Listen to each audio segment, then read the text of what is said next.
Hey, welcome back, guys. BMF's latter two installments have been some of the best, violent, and overall craziest yet in series history thus far. The foundation for Meech and Terry's pending ATL takeover was thoroughly laid out throughout these recent episodes, with the police, the drug game, and a reinvigorated old nemesis all on their heels simultaneously. I'm here to break it all down in typical Top 10 WTF fashion. Before we begin, be sure to hit the like button, subscribe, and bell notification to immediately receive these videos. Also, big thank you to all of my channel donors. If you'd like to be the next one, drop $1 on that Cash App for us. And lastly, a spoiler alert is now in effect for all things BMF. Here we go. WTF moment number 10, sabotage. T takes his sister on a ride in one of his company cars when the two are suddenly thrusted into a near accident due to a busted tire. During the chaos, Nikki is mildly harmed, and T later discovers that his tires were sabotaged by that rival car service we saw at the airport back in 2002. T and Meech avenge the threat on their family later in the episode by sabotaging their cars, then introducing them to 21 Jump Street, where once you hit the ground, that's where everyone stumps. WTF moment number 9, an unborn tragedy. Brian meets up with B. Mickey and takes him to a truck yard morgue containing multiple corpses. Informing the soldier-turned-snitch that Kato is in one of the makeshift graves, he then hands B. Mickey paperwork that confirms that at the time of Kato's murder, she was pregnant with his child. This sparks a sickening reaction in Meech's regretful lieutenant, and the overzealous detective parlays this revelation into a sting operation against Meech. WTF moment number 8, Trav and the Giant Peach. Meech meets with K9 and attempts to get a re-up on product in the midst of a drought. K9 initially denies his new protege, but relents in exchange for the hunt down of his loudmouth soldier Travis, who apparently defaulted on a drug deal and owes K a grip. Meech eventually finds Travis, and in the most compromising of positions. To add to the carnal surprise, Trav is literally munching on the peach of K9's lady, ironically named Peaches, who we witnessed blowing on Travis's dice during that contentious game.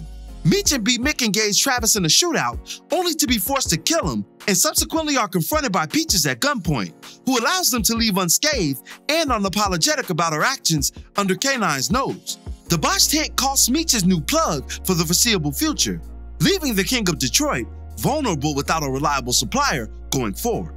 WTF moment number 7, striking distance. T pays Markeisha a visit at closing hours to discuss his success in taking her advice. However, much to his dismay, he discovers her bruised face, a byproduct of Boom's wrath. T consoles Markeisha and solidifies their budding romance with a kiss, spurring desire and confusion all at once within his conflicted muse. WTF moment number 6, Meech's reckoning. Meech and the gang grab food prior to heading to B. Mickey's new connect. Upon departing, Mickey has second thoughts on betraying his boss and stalls the meeting as a result. This decision proves even more harmful to Meech in the short term, because during the intermission, a resurrected Lamar pulls up and surprisingly fires upon his most consistent foe. A wounded Meech is then confronted by an enraged Detective Bryant, who attempted to collar his once ally at all costs. However, Jen intervenes, and Meech is rushed to the hospital in an effort to save his fleeting life. WTF moment number 5, Showtime send-off. Meech recovers from his gunshot wounds in a nearby hospital, but his brother wisely comes through to remove him from any lingering danger. That danger comes in the form of a relentless Lamar, who arrives on the medical scene in full hospital employee regalia, only to discover his prey long gone, much to his chagrin. WTF moment number 4, things fall apart. In the midst of a drought and running out of options, T makes a play at Boom for a new supply in an effort to help Meech while he's recovering. He parlays his relationship with Markeisha to set up the meeting, and funnels the operation through his car service. However, things go off the rails when the younger Flannery is closely followed by Detective Brian and Jen, who close in on T's unsuspecting business partner Denise, compromising his legitimate business, illegal business, and possibly his freedom all at once. WTF moment number 3, Beast Untamed. Inspired by his recent misfortunes, coupled with the fiery pep talk from his old friend, Lamar hits the streets, colostomy bag and all, in order to get revenge on all those who put him in his current damaged state. First, he violently attacks Nito, beating him bloody with the 2x4, then most shockingly, emptying his feces-filled bag all over the henchman's face, literally leaving him to rot to death. Then, the Beast turns his attention to Tiny, the second culprit in the attempt on his life back in Season 1. Tiny is surprised in Jason Voorhees fashion by Lamar and gives little resistance while being bludgeoned to a pulp kicked him in the chin, and suffocated to death. These kills were a rousing display of vengeance by the scorned former kingpin, but they wouldn't be his last. WTF moment number 2, departure. After Denise gets pinched by the cops, she contacts T, weighing the potential dangers with his brother, including the boss drug deal, increasing police scrutiny, and of course Lamar. The two decide to flee Detroit for the sake of their own businesses and lives. This is a major transition in the BMF epic, as it's their move to Atlanta that really began their legend. And WTF moment number 1, the killing joke. Finally on the run, the two brothers attempt to stop at a gas station when they're suddenly rammed by Lamar's truck on the way out of town. The Beast furiously chases down his last offenders from last season, only to lose them in the crosshairs of traffic. And it's good that he did. No telling how things would have turned out for the BMF narrative if Lamar would have caught up with the brothers before their inevitable journey to the south. Some lingering thoughts before we end today's video. The title of episode 4 is Running on E, and it perfectly illustrates the need for a fresh start after nearly losing all energy in a given vehicle. The energy serving at the Flannery brothers' exploits in Detroit, and the vehicle being new stomping grounds in the form of Atlanta. Meech's reintroduction with this former babysitter turned crackhead was a tragic one to say the least. It was one of the first signs of his choices coming back to haunt him.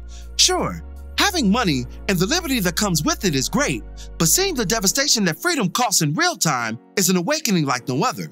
You can see it in Meech's eyes that this was one of the first times he even considered the damage his occupation brought, and at that fork in the road, made a conscious choice to press forward into criminality despite the display. The exchange conducted with the strung-out woman further stressed this reality. It was interesting that B. Mickey was chosen to bring the hungry child food and suddenly bonded with her as if she was his own. With this newfound regrets considered, following Cato's and his unborn child's demise, this scene painted a graphically sad picture, one that hinted at the warning that precedes destruction. Lamar and Meech being juxtaposed as the Joker and Batman was a brilliant dramatic comparison, especially in the case of Lamar. His raw, bloodthirsty energy this episode was reminiscent of the Clown Prince of Crime at his finest, representing nothing but chaos everywhere he popped up.